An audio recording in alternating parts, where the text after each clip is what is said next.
Hello दोस्तों, स्वागत है आपका मेरे यूट्यूब चैनल परीक्षा प्लान में। आज की वीडियो में मैं लेकर आई हूँ सुपर फास्ट रिवीजन सामाजिक अध्ययन के महत्वपूर्ण प्रश्नों का। तो चलिए वीडियो को शुरू करते हैं। पहला प्रश्न है, भारत में शरद ऋतु के संबंध में कथन ए, बी और सी पर विचार कीजिए और सही विकल्प का चयन कीजिए।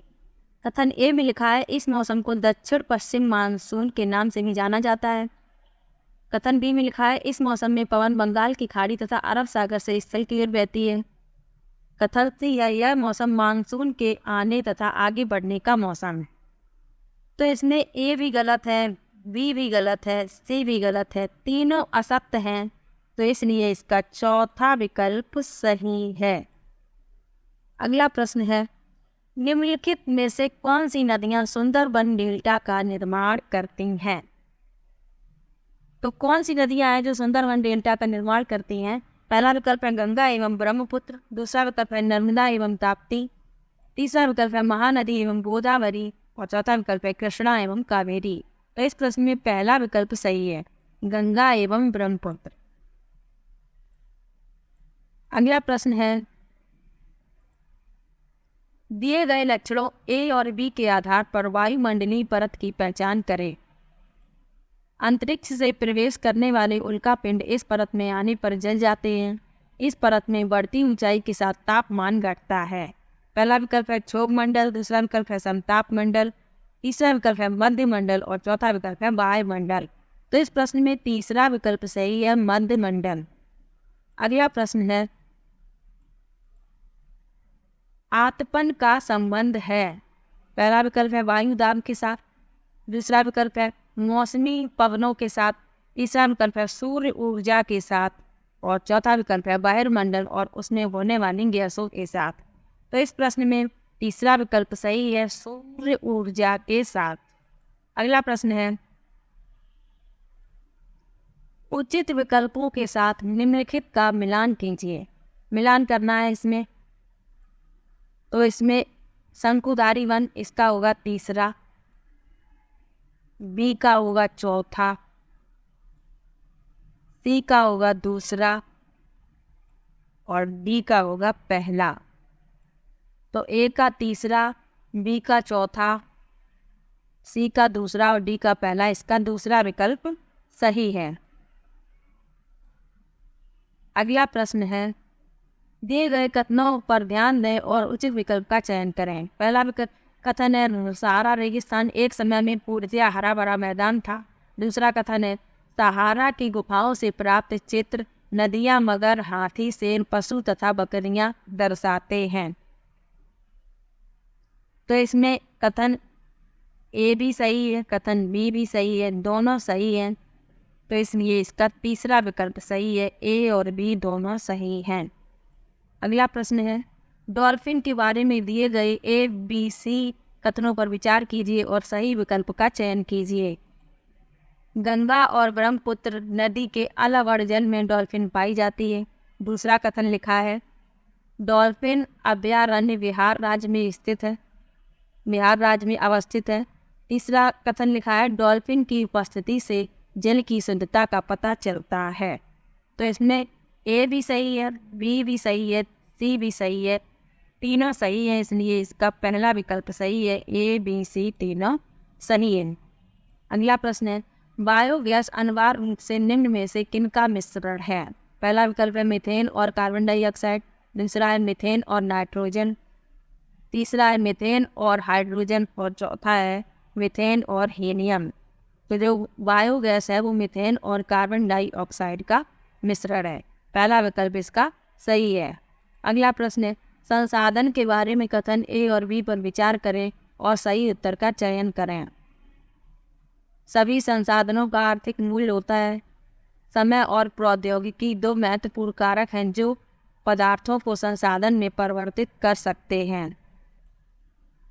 तो इसमें ए गलत है, बी सही है, ए गलत, बी सही, ए विकल्प इसका पहला विकल्प इसका सही है। अगला प्रश्न है, निम्न में से ऊर्जा के परंपरागत स्रोत के समूह की पहचान कीजिए। पहला विकल्प है खनिज तेल, प्राकृतिक गैस, ईंधन, दूसरा है कोयला, ईंधन, बायोगैस, तीसरा है जल विद्युत, भूतापीय ऊर्जा, ज्वारीय ऊर्जा, और चौथा विकल्प है परमाणु ऊर्जा, सौर ऊर्जा, जल विद्युत। तो इस प्रश्न में पहला विकल्प सही है, खनिज तेल, प्राकृतिक गैस और ईंधन। प्राकृतिक संसाधनों के प्रकार को उनके वर्गीकरण के साथ मिलान करें। इनको मिलाना है उनके वर्गीकरण के साथ। वर्गीकरण का आधार और संसाधन के प्रकार ये लिखे हैं। तो इसमें विकास का प्रयोग ए का पहला है, बी का दूसरा, सी का तीसरा और डी का चौथा। ये तो सुमेलित है, तो इसमें विकल्प ढूंढना है। पहला विकल्प इसका सही है। अगला प्रश्न है, कथन लगभग 12,000 साल पहले भारत में कई क्षेत्रों में गर्मी बढ़ने के कारण घास वाले मैदान बनने लगे। दूसरा कथन लिखा है, हिरण, बारहसिंगा, बकरी, भेड़ और मवेशी जैसे जानवरों की संख्या बढ़ी। तो इसमें सही और गलत बताने हैं। तो इसमें ए भी सही है, बी भी सही है। तीसरा विकल्प इसका सही है, ए और बी दोनों सही हैं। ए का कारण बी है। अगला प्रश्न है, पुरा स्थलों के संदर्भ में निम्नलिखित में से कौन सही है? वह स्थान जहाँ वस्तुओं के अवशेष मिलते हैं, ये केवल जमीन के ऊपर ही पाए जाते हैं, ये केवल जमीन के अंदर ही पाए जाते हैं, ये समुद्र और नदी के तल में कभी नहीं पाए जाते हैं। तो इस प्रश्न में पहला कथन सिर्फ सही है, बाकी ये गलत है, केवल ए। अगला प्रश्न है, हड़प्पा सभ्यता के लोग बनाते थे। पहला विकल्प है पत्थर की मोहरें, दूसरा विकल्प है पीले रंग से डिजाइन किए गए पात्र, लोहे से बनी तकलियां और सोने से बने बर्तन। तो इसमें ए सही है, बी गलत, सी गलत और डी सही है। तो इसमें ए और सी सही है, ए और डी सही है, ए सही है, डी सही है। तो इसलिए इसका दूसरा विकल्प सही है, केवल ए और डी। प्रारंभिक काल से शुरू करके आरोही क्रम में निम्नलिखित को सजाएं। इनको आरोही क्रम में सजाना है। तो इसमें पहले ए आएगा, फिर बी आएगा, सी आएगा, डी आएगा। ये आरोही क्रम में ही सजे हैं, इसलिए इसका पहला विकल्प सही है। अगला प्रश्न है, हाल के काल से शुरू करके अवरोही क्रम में निम्नलिखित को सजाएं। इनको अवरोही क्रम में सजाना है। तो इसमें तीसरा विकल्प सही है, पहले सी आएगा, फिर डी, फिर ए, फिर बी। तो सी, डी, ए, बी इस क्रम में आएंगे। तीसरा इसका विकल्प सही है। अगला प्रश्न है, चोल मंदिर धार्मिक, सामाजिक एवं सांस्कृतिक जीवन के केंद्र थे। चोल कांस्य प्रतिमाएं देवी देवताओं की थीं, पर कुछ प्रतिमाएं भक्तों की भी थीं। तो इसमें ए और ए, बी दोनों सही हैं, लेकिन ए का सही स्पष्टीकरण भी नहीं है, इसलिए इसका चौथा विकल्प सही है। अगला प्रश्न है, दिल्ली के सुल्तानों के समय तवारीख के लेखकों ने जन्म अधिकार और लिंग भेद पर आधारित आदर्श समाज व्यवस्था बनाए रखने की सलाह दी। कथन बी में लिखा है, उनके विचारों से सारे लोग सहमत होते थे। तो कौन से सही है ये बता। तो इसमें सिर्फ ए सही है और बी गलत है। तो ए सही किंतु बी गलत, इसलिए पहला विकल्प उसका सही है। अगला प्रश्न है, रजिया ने अपने अभिलेखों में अपना नाम पुरुषों जैसा लिखकर अपने पुरुष होने का भ्रम पैदा किया। दूसरा कथन है, तवारीख के लेखकों ने सामाजिक तथा लिंग भेद को आधार बनाकर यह तर्क दिया कि पुरुष स्त्रियों की तुलना में श्रेष्ठ होते हैं। अब कौन सही है ये बताने हैं। तो इसमें ए गलत है और बी सही है। तो ए गलत, बी सही, तो इसलिए इसका दूसरा विकल्प सही है। अगला प्रश्न है, अकबर, जहांगीर और शाहजहां ने सुलह ए कुल के विचार को शासन का सिद्धांत बनाया। विभिन्न धर्मों से जुड़े हुए व्यक्तियों के साथ विचार विमर्श से अकबर की समझ बनी कि जो विद्वान धार्मिक रीति और मतान्धता पर बल देते हैं वे अक्सर कट्टर होते हैं। तो इसमें ए और बी दोनों सही है और ए का कारण बी है, तो इसलिए इसका तीसरा विकल्प सही है। अगला प्रश्न है, दिल्ली के सुल्तानों और मुगलों के काल में श्रेणीबद्ध समाज ज़्यादा सरल हो गया। दूसरा कथन है, जनजातीय समाज कई असमान वर्गों में विभाजित नहीं था। अब कौन सही है ये बताना है। तो इसमें पहला गलत है, दूसरा सही है, ए गलत बी सही, तो इसलिए इसका दूसरा विकल्प सही है। अगला प्रश्न है, औपनिवेशिक काल के दौरान महिलाएं जाति एवं सुधार के संदर्भ में निम्नलिखित में से कौन सा विकल्प गलत है। गलत विकल्प बताना है। पहला विकल्प है, पंडिता रमाबाई ने पूना में एक विधवा गृह की स्थापना की। दूसरा है, प्राचीन ग्रंथों के ज्ञान से सुधारकों को नए कानून बनवाने में मदद मिली। तीसरा विकल्प है, विद्यासागर ने विधवा विवाह का सुझाव दिया। और चौथा विकल्प है, प्रार्थना समाज ने केवल हिंदू ग्रंथों पर विचार विमर्श किया। गलत कथन बताना है। तो इसमें चौथा गलत है, चौथा विकल्प गलत है कि प्रार्थना समाज ने केवल हिंदू ग्रंथों पर विचार विमर्श किया, ये बिल्कुल गलत है और गलत बताना है। अगला प्रश्न है, तेलंगाना राज्य पहले भारत के किस राज्य का हिस्सा था।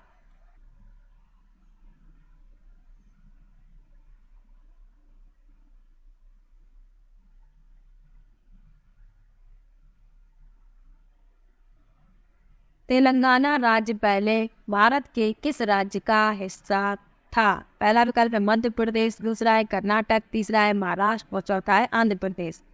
तो जो तेलंगाना राज्य था वो पहले आंध्र प्रदेश का हिस्सा था, इसलिए इसमें चौथा विकल्प सही है।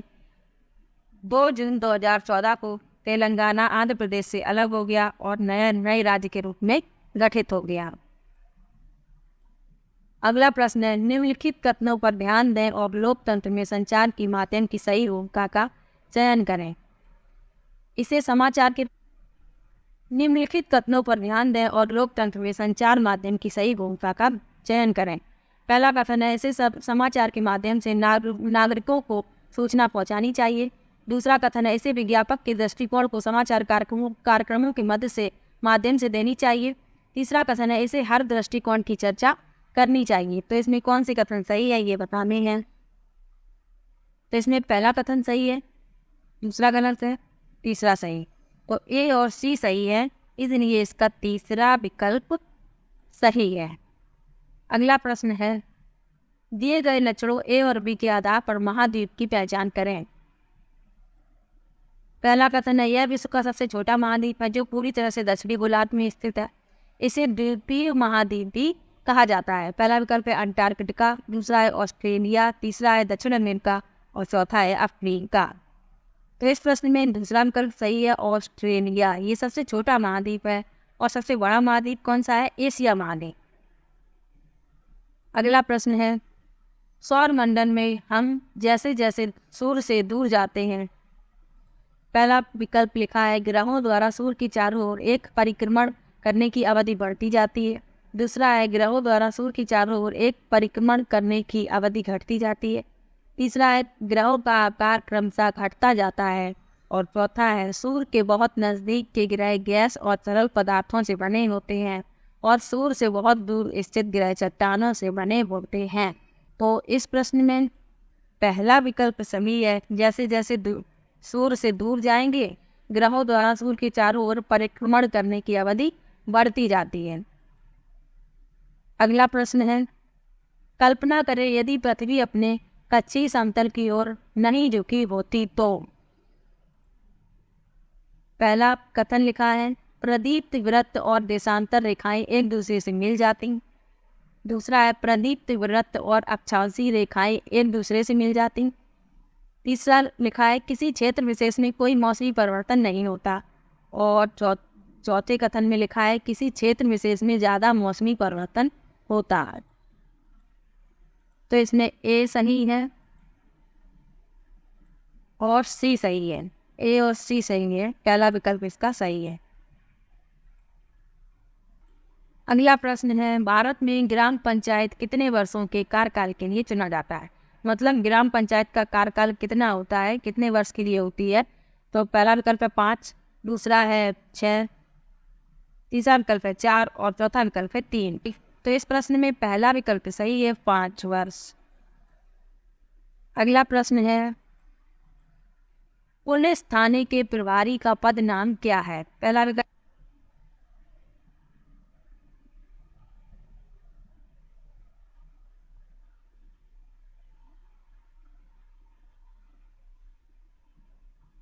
पुलिस थाने के प्रभारी का पद नाम क्या है? पहला विकल्प है स्टेशन हाउस अफसर, दूसरा विकल्प है पुलिस अधीक्षक, तीसरा विकल्प है अफसर ऑन स्पेशल ड्यूटी और चौथा विकल्प है होम इंस्पेक्टर।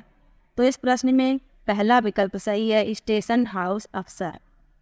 अगला प्रश्न है, हिंदू उत्तराधिकार अधिनियम में लाए गए 2005 के संशोधन ने निम्नलिखित में से क्या मुहैया करवाया? पहला विकल्प है अल्पसंख्यक समुदायों का धार्मिक विद्यालय खोलने का अधिकार, दूसरा है महिलाओं का पारिवारिक संपत्ति में बराबर हिस्सेदारी का अधिकार, तीसरा है हिंदू समुदाय का विवाह संबंधी विशिष्ट कानून का अधिकार और चौथा है पुरुषों का तलाक के बाद मुआवजा देने की जिम्मेदारी से सुरक्षा का अधिकार। तो इस प्रश्न में दूसरा विकल्प सही है, महिलाओं का पारिवारिक संपत्ति में बराबर हिस्सेदारी का अधिकार। अगला प्रश्न है, भारतीय संविधान की व्याख्या का अंतिम अर्थ निर्णायक किसे माना जाता है? पहला विकल्प है भारत के राष्ट्रपति, दूसरा विकल्प है संसद, तीसरा विकल्प है न्यायपालिका और चौथा विकल्प है अटॉर्नी जनरल। तो इस प्रश्न में तीसरा विकल्प सही है, न्यायपालिका। अगला प्रश्न है, अत्याचार निवारण अधिनियम 1989 को निम्नलिखित में से कौन से समुदाय को न्याय दिलाने के लिए पारित किया गया था? पहला विकल्प है दलित एवं अल्पसंख्यक, दूसरा विकल्प है अल्पसंख्यक एवं आदिवासी, तीसरा विकल्प है आदिवासी एवं दलित और चौथा विकल्प है केवल अल्पसंख्यक। तो इस प्रश्न में तीसरा विकल्प सही है, आदिवासी एवं दलित। अगला प्रश्न है, ऐसी राजनीतिक व्यवस्था जिसमें एक से ज़्यादा स्तर की सरकार हो उसे कहा जा सकता है? पहला विकल्प है धर्मनिरपेक्ष, दूसरा है उदारवादी, तीसरा है गणतंत्रात्मक और चौथा है संघवाद। इस प्रश्न में चौथा विकल्प सही है, संघवाद या संघीय। अगला प्रश्न है, निम्नलिखित में से कौन सी नीति सामाजिक न्याय को प्रोत्साहित करती है? सरकारी नौकरियों में सूचीगत दलित जाति के उम्मीदवार को आरक्षण देना, दूसरा है न्यूनतम मेहनताना कानून पारित करना। तो इसमें ए और बी दोनों हैं, इसलिए तीसरा विकल्प सही है। अगला प्रश्न है, निम्नलिखित में से कौन ब्रंसोत्स पर्वत है? पहला विकल्प है हिमालय पर्वत, दूसरा है अपलेशियन पर्वत, तीसरा है यूराल पर्वत और चौथा है वॉर्सजेस पर्वत। तो इस प्रश्न में चौथा विकल्प सही है, वॉर्सजेस पर्वत। अगला प्रश्न है, पृथ्वी से हमें चंद्रमा का केवल एक ही भाग दिखाई पड़ता है। कथन है ये, और दूसरा कथन लिखा है चंद्रमा पृथ्वी का एक चक्कर लगभग 27 दिनों में पूरा करता है और लगभग इतने ही समय में वह अपने अक्ष पर एक चक्कर भी पूरा करता है। तो इसमें कौन सही है ये बताने हैं।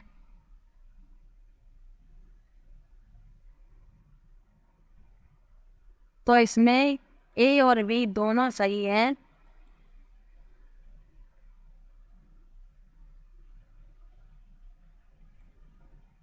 पहला विकल्प इसका सही है। अगला प्रश्न है,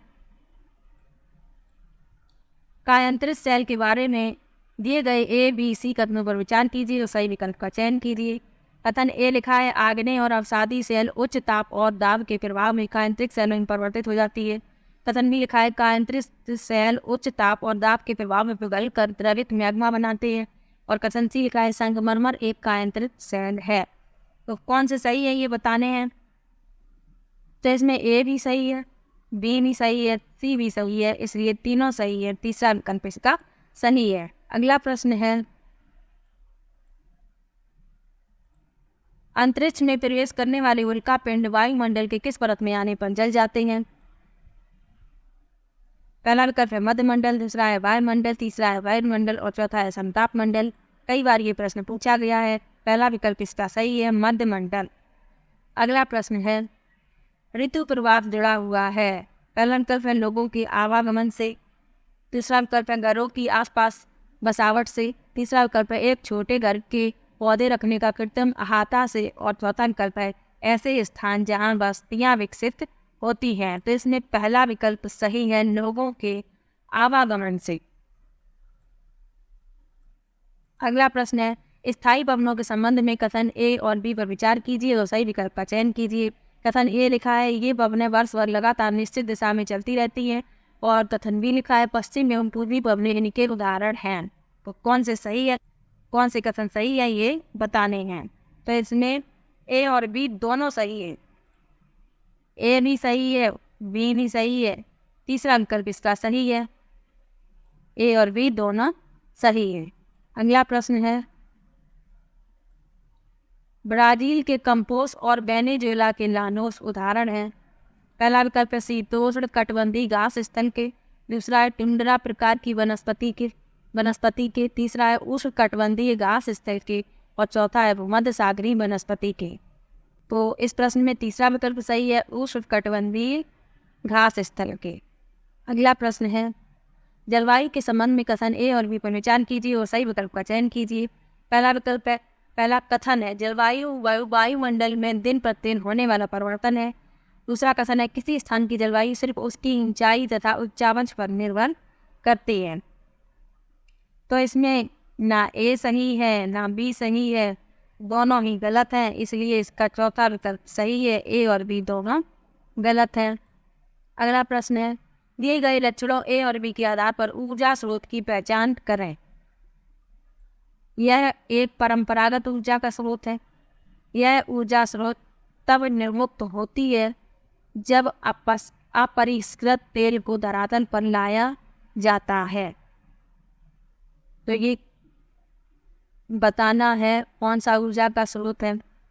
पहला विकल्प है बायोगैस, दूसरा है प्राकृतिक गैस, तीसरा है भूतापीय ऊर्जा, चौथा है न्यून। तो इसमें दूसरा विकल्प सही है, प्राकृतिक गैस। अगला प्रश्न है, भारत का शोध संस्थान मैत्री कहाँ अवस्थित है। पहला विकल्प है ऑस्ट्रेलिया, दूसरा विकल्प है अंटार्कटिका, तीसरा विकल्प है यूरोप और चौथा विकल्प है एशिया।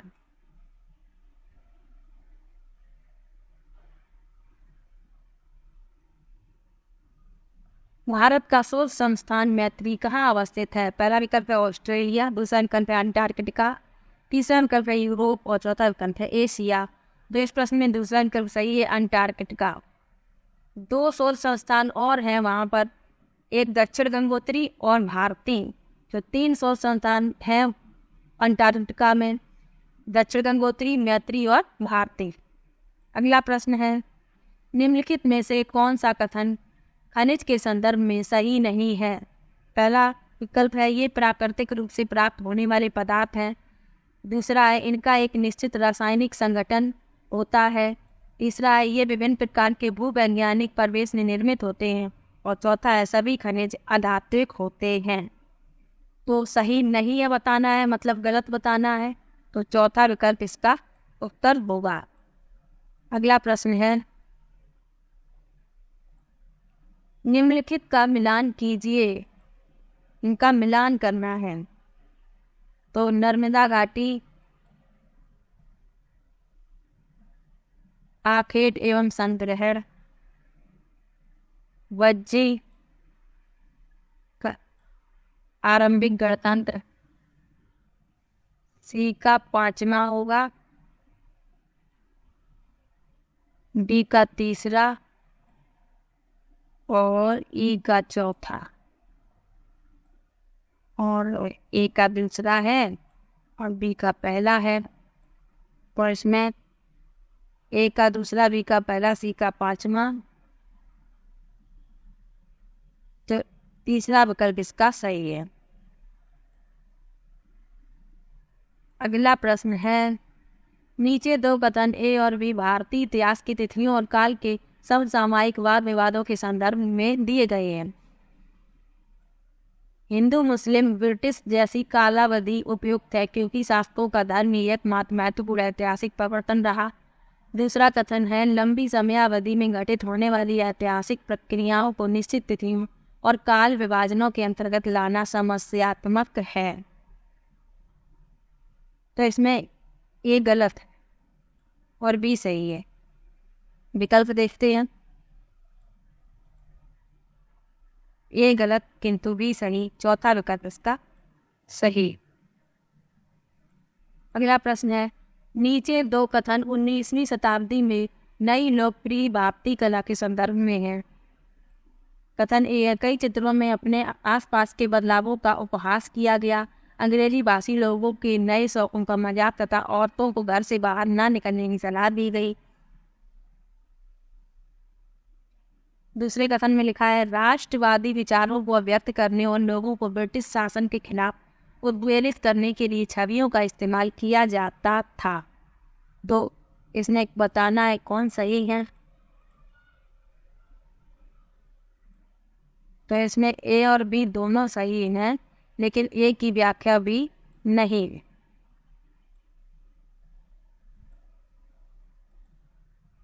अगला प्रश्न है भारत में आरंभिक मानवों पर समझ के लिए निम्नलिखित में से किसे एक प्राथमिक स्रोत माना जा सकता है।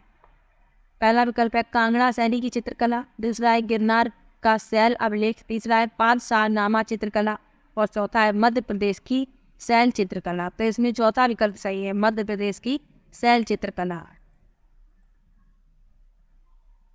अगला प्रश्न है ब्रिटिश काल से पहले बच्चों को पढ़ाया जाता था। पहला विकल्प है सरकारी संस्थानों में, दूसरा है एक निश्चित फीस लेकर, तीसरा है साल भर फसल की कटाई के समय छोड़कर जब वे खेतों में काम करते थे और चौथा है वार्षिक परीक्षा के माध्यम से मूल्यांकन के लिए। तो इसमें तीसरा विकल्प सही है, साल भर फसल की कटाई के समय छोड़कर जब वे खेतों में काम करते थे। अगला प्रश्न है नीचे दो कथन ए और बी 18-19वीं शताब्दियों में यूरोप में राष्ट्र राज्यों के उदय संदर्भ में है।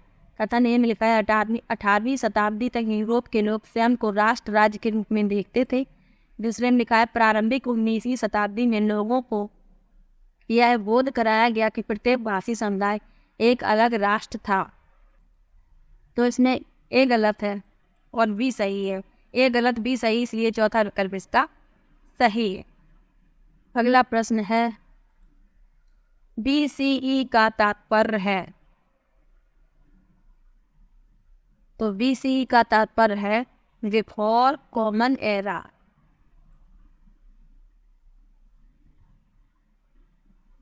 अगला प्रश्न है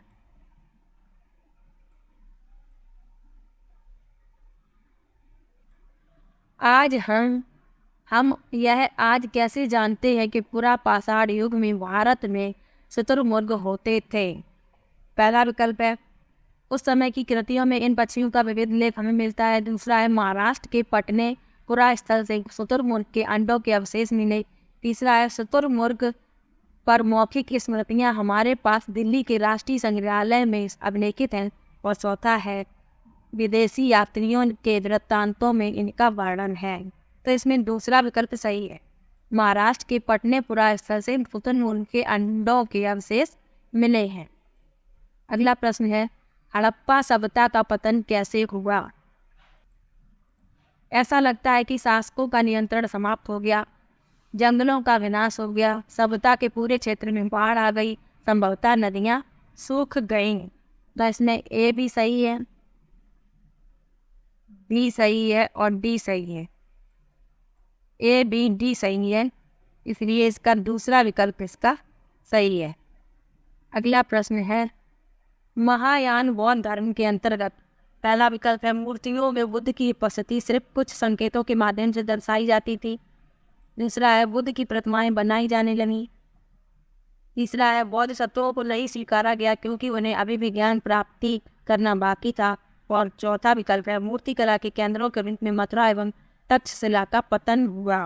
तो इसमें दूसरा विकल्प सही है, बुद्ध की प्रतिमाएं बनाई जाने लगी। अगला प्रश्न है जनजातीय लोगों के इतिहास के पुनर्निर्माण में निम्न में से कौन सा कथन गलत है। पहला विकल्प है समकालीन इतिहासकार और मुसाफिरों ने जनजातियों के बारे में बहुत कम जानकारी दी है। दूसरा है अधिकांश जनजातीय समूहों ने लिखित दस्तावेज रखा है। तीसरा है जनजातीय लोगों ने समृद्ध रीति रिवाजों और मौखिक परंपराओं का संरक्षण किया है। और चौथा है जनजातीय समाज अपनी विविध किस्म की जरूरतों के लिए एक दूसरे पर निर्भर रहा है। तो इसमें दूसरा विकल्प इसका सही है, अधिकांश जनजातीय समूहों ने लिखित दस्तावेज रखा है। अगला प्रश्न है 1857 के विद्रोह के बाद अंग्रेजों ने किस प्रकार भारत पर अपने नियंत्रण को समेकित किया। पहला है ईस्ट इंडिया कंपनी के सारे अधिकार ब्रिटिश साम्राज्य के हाथ में सौंपकर ताकि भारतीय मामलों को ज़्यादा बेहतर ढंग से संभाला जा सके। दूसरा है अवध बिहार, मध्य भारत और दक्षिण भारत से ज़्यादा सिपाहियों की भर्ती कर। तीसरा है भूमिहीनों तथा किसानों की रक्षा के लिए नीतियां बनाकर। और चौथा है तुष्टीकरण तथा संपत्ति अधिकारों की सुरक्षा करके। तो इसमें पहला विकल्प सही है, ईस्ट इंडिया कंपनी के सारे अधिकार ब्रिटिश साम्राज्य के हाथ में सौंप कर ताकि भारतीय मामलों को ज़्यादा बेहतर ढंग से संभाला जा सके। अगला प्रश्न है निम्नलिखित में से क्या प्रतिनिधि लोकतंत्र की विशेषता नहीं है। पहला विकल्प है मतदान द्वारा प्रतिनिधि का चुनाव। दूसरा है प्रतिनिधियों के हाथ में निर्णय निर्माण की प्रक्रिया। तीसरा विकल्प है जनता की निर्णय निर्माण की प्रक्रिया में प्रत्यक्ष सहभागिता। और चौथा है जनता को मतदान का अधिकार। तो विशेषता नहीं है पूछा गया है, इसलिए तीसरा विकल्प सही है, जनता की निर्णय निर्माण की प्रक्रिया में प्रत्यक्ष सहभागिता। अगला प्रश्न है भारत के किस क्षेत्र को छोटा तिब्बत कहा गया है। पहला विकल्प है लद्दाख, दूसरा है अरुणाचल प्रदेश, तीसरा है सिक्किम और चौथा है हिमाचल प्रदेश। तो इसमें पहला विकल्प सही है, लद्दाख को छोटा तिब्बत कहा गया है। अगला प्रश्न है भारत में अपील प्रणाली का पौनवार्षिक प्रणाली किसे कहते हैं। पहला विकल्प है न्यायिक सेवा में आवेदन का प्रावधान। दूसरा है न्यायालय के आदेश के खिलाफ संसद में अपील का प्रावधान। तीसरा विकल्प है राज्य कार्यपालिका प्रमुख का सर्वोच्च अपील अधिकारी के रूप में कार्यरत होने का प्रावधान। और चौथा है निचली न्यायालय के आदेश के खिलाफ उच्च न्यायालय में अपील का प्रावधान। तो इस प्रश्न में चौथा विकल्प सही है, निचली अदालत के आदेश के खिलाफ उच्च न्यायालय में अपील का प्रावधान। अगला प्रश्न है निम्नलिखित में से कौन सा प्रायद्वीपीय पठार का लक्षण नहीं है। पहला विकल्प है यह उत्तरी मैदानों के दक्षिण में स्थित है। दूसरा है इसके उत्तर में पश्चिमी अरावली श्रृंखला स्थित है। तीसरा है यहाँ कोयला एवं लौह अयस्क जैसे खनिजों की प्रचुरता है। और चौथा है इस पठार पर पश्चिम की ओर बहने वाली महानदी और कृष्णा नदियाँ मौजूद हैं। तो लक्षण नहीं है, इसलिए इसका चौथा विकल्प सही है। अगला प्रश्न है निम्नलिखित में से कौन सा कथन अफ्रीका के बारे में सही है। पहला है अफ्रीका का बहुत बड़ा भाग दक्षिणी गोलार्ध में स्थित है। दूसरा है यही एक ऐसा महाद्वीप है जिससे होकर कर्क, विषुवत तथा मकर रेखाएं गुजरती हैं। तीसरा है गोबी मरुस्थल इस महाद्वीप में स्थित है। और चौथा है इसके पश्चिम में हिमालय पर्वत है जो इसे एशिया से अलग करता है। तो इसमें दूसरा विकल्प इसका सही है, यही एक ऐसा महाद्वीप है जिससे होकर कर्क, विषुवत तथा मकर रेखाएं गुजरते हैं। अगला प्रश्न है भारत के दक्षिणी भागों विशेषकर तमिलनाडु और आंध्र प्रदेश में शरद ऋतु में वर्षा होती है क्योंकि। पहला विकल्प है पवन स्थल भागों से लौटकर बंगाल की खाड़ी की ओर बहती है। दूसरा है पवन अरब सागर से बंगाल की खाड़ी की ओर बहती है। तीसरा है पवन बंगाल की खाड़ी से अरब सागर की तरफ बहती है। और चौथा है पवन स्थल भागों से लौटकर अरब सागर की ओर बहती है। तो इस प्रश्न में पहला विकल्प सही है, पवन स्थल भागों से लौटकर बंगाल की खाड़ी की ओर बहती है। अगला प्रश्न है जल स्वास्थ्य के क्षेत्र में कोस्टा रिका उपागम किसे कहा गया है। पहला विकल्प है स्वास्थ्य और सुरक्षा पर एक समान खर्च करना। दूसरा है सुरक्षा बजट पर स्वास्थ्य बजट से ज़्यादा खर्च करना। तीसरा है सैन्य बल न रखना ताकि जन स्वास्थ्य पर ज़्यादा खर्च किया जा सके। और चौथा है सेना के जवानों के स्वास्थ्य पर खर्चा करना। तो इस प्रश्न में तीसरा विकल्प सही है, सैन्य बल न रखना ताकि जन स्वास्थ्य पर ज़्यादा खर्च किया जा सके। अगला प्रश्न है 1997 में भारतीय उच्चतम न्यायालय ने विशाखा निर्देश की रचना महिलाओं को यौन उत्पीड़न से बचाने के लिए की। पहला विकल्प है गाड़ियों में, दूसरा विकल्प है कार्यस्थलों में, तीसरा विकल्प है वैवाहिक संबंधों में और चौथा विकल्प है सड़कों पर। तो इसमें दूसरा विकल्प सही है, कार्यस्थलों पर। अगला प्रश्न है, निम्नलिखित में से कौन भारत में एक राज्य के राज्यपाल की नियुक्ति करते हैं? पहला विकल्प है विधानसभा के सदस्य, दूसरा विकल्प है संसद के सदस्य, तीसरा विकल्प है केंद्र सरकार और चौथा विकल्प है अटॉर्नी जनरल। तो इस प्रश्न में तीसरा विकल्प सही है, केंद्र सरकार। अगला प्रश्न है, निम्नलिखित में से कौन ग्रामीण प्रशासनिक अधिकारी नहीं है? पहला विकल्प है पटवारी, दूसरा विकल्प है नगर निगम वार्ड काउंसलर, तीसरा विकल्प है भूमि रिकॉर्ड अधिकारी और चौथा विकल्प है लेखपाल।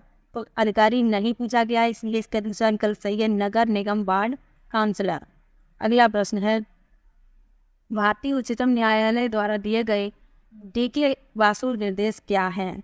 पहला विकल्प है कार्यस्थल पर यौन उत्पीड़न की रोकथाम के लिए निर्देश, दूसरा है बच्चों के हानिकारक रोजगारों से बचाव के लिए निर्देश, तीसरा है घरेलू हिंसा से महिलाओं के बचाव के लिए निर्देश और चौथा है गिरफ्तारी, नजरबंदी और पूछताछ के दौरान पुलिस द्वारा पालन की जाने वाली प्रक्रियाओं से जुड़े निर्देश। तो इसमें चौथा विकल्प सही है।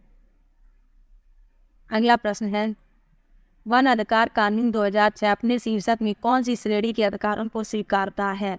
पहला विकल्प है अनुसूचित जनजातियां, दूसरा विकल्प है अनुसूचित जातियां, तीसरा विकल्प है आर्थिक रूप से पिछड़े वर्ग और चौथा विकल्प है अति पिछड़ी जातियां। तो इसमें पहला विकल्प सही है, अनुसूचित जनजातियां। अगला प्रश्न है, प्रदूषण रहित हवा का अधिकार भारत में किस मौलिक अधिकार के भाग के रूप में स्वीकारा गया? तो इस प्रश्न में पहला विकल्प है समानता, दूसरा है जीवन, तीसरा है न्याय और चौथा है आज़ादी। तो इसमें तीसरा विकल्प सही है, जीवन। अगला प्रश्न है, भारत का वर्णन करने के लिए विविधता में एकता मुहावरे का निर्माण किसने किया था? पहला विकल्प है जवाहरलाल नेहरू, दूसरा है बी आर अम्बेडकर, तीसरा है एम के गांधी और चौथा है राजेंद्र प्रसाद। तो इसमें पहला विकल्प सही है, जवाहरलाल नेहरू। अगला प्रश्न है, 2006 में नेपाल में सरकार का रूप राज्य तंत्र से बदल कर हो गया। पहला विकल्प है एक तंत्र, दूसरा है तानाशाही, तीसरा है लोकतंत्र और चौथा है अल्पतंत्र। तो इसमें तीसरा विकल्प सही है, लोकतंत्र। तो